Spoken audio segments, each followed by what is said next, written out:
Hello, UCAR. Peter Christensen here, coming to you from the CEO's desk.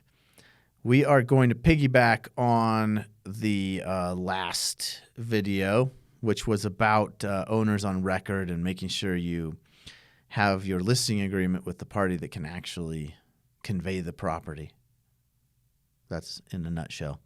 Okay, but how does this work with rentals and property management? Well, this is an interesting one that came up in the past year, and that is making sure you have your agreement, your management agreement with the party that owns the property.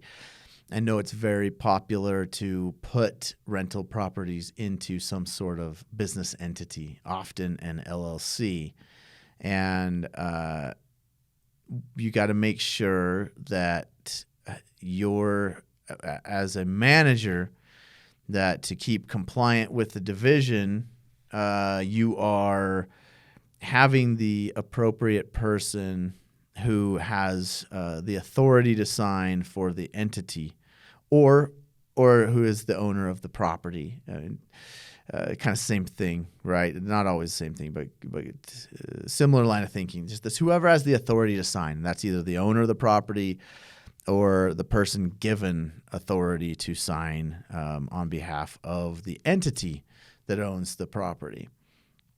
And just be careful. Sometimes I know sometimes people are putting these properties into entities, perhaps for tax purposes or estate planning purposes, and on paper, it has a specific ownership, but in the minds of some of the parties, it's owned by the family, the spouses, whoever, and so sometimes it gets confusing because in practice, the one person's managing all the properties and maybe signing the management agreements, but on paper, maybe the spouse owns it, or an entity owns it, and the spouse is the manager, or another person is the manager. And you just want to make sure, same thing as a listing, that you have the proper person signing the documents, the agreement with you, so that everything is compliant. I know it's a little bit of a